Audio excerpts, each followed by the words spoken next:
Hey guys, Elliot Bayev here from OpenMat Mixed Martial Arts. We're going to take a look at actually a footlock escape, but before we do, we're going to work a simple footlock setup. So if you're new to footlocks, you know how they work, you know what's going on. So number one priority when we're in someone's guard is or the first thing we should be focused on is passing it, right? Why don't you learn footlocks early in your jiu-jitsu career? Because footlocks kind of go counter positioning. Jiu-Jitsu is all about learning to improve your position. Often with footlocks, you end up giving up position. So normally I'd look to pass Kyle's guard, but another opportunity that comes up, especially when he's not used to footlocks and when he's letting his feet dangle, is to just attack footlock. I'm going to split his legs open. I'm going to cup one ankle.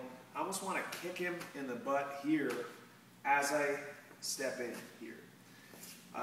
The idea is that I want to be really focused, just like an armbar. I want to isolate the limb I'm attacking. So I'm going to step in.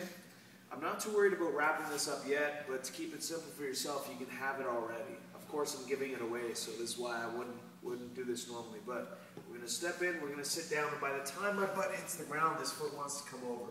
We're going to look at a stronger setup for that, but just so you see the basic position.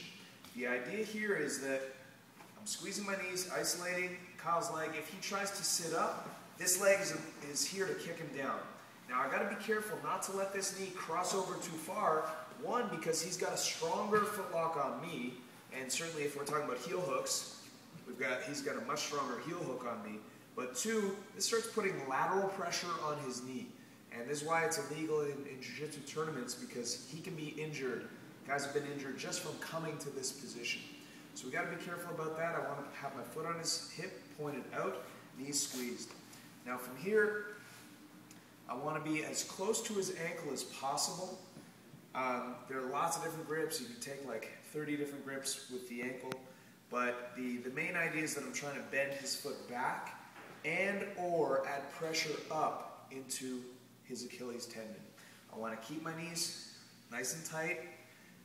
I want one cool detail that comes from Dean Lister, or a modified version of Dean Lister's detail. I want it just like our gi chokes. I want to bring my shoulder blades together here and keep my core strong and engaged. Now from here, I'm going to look behind me here. Now, okay, all this is stronger when I'm on my side here, because I'm not really trying to hold myself up. But our setup here, I'm gonna step in, bring this leg over, and by the time I hit the ground, I'm already in the footlock. Keep my knees squeezed, toes pointed out. Some people like this, it's okay. This is my preference. Squeeze, fall to the side, shoulder blades together. That opens my chest, and now I don't want my hands to stay there as I arch. I want them to come with me here. Now, part of the reason this is a good position is because as Kyle tries to defend, if he tries to roll, I can isolate by bringing this knee down. Now, it's very hard for him to access here. So, we're going to take a look at this one more time, and then in the next video, we'll take a look at how to defend this. So we're here, we step in, we come over, sit back. Squeeze those knees, come to the side. If he tries to roll out of it, I isolate by bringing this knee down. But either way, let's go back. Our finish, we keep this grip strong. Again, lots of different grips. Shoulder blades together, that opens his chest. Look how that makes him want to tap. And again, what's making him tap is either his foot bending back or the pressure on his Achilles tendon here. So you want to go slow with footlocks. This is one of the safer footlocks for leg attacks.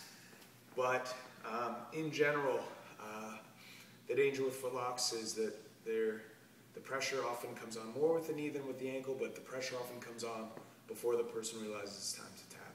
So really important, really strong technique. In the next video, we're going to take a look at how to defend it. I'm Elliot Bayev. We're OpenMat Mixed Martial Arts. We'd love to have you come try a class. We've got a great 30-day trial. Awesome vibe, really cool people, and yeah, just a beautiful training space. We'd love to have you. Give us a shout at 647-269-8466 or shoot us an email at classes@openmat.ca. We'll see you on the mats.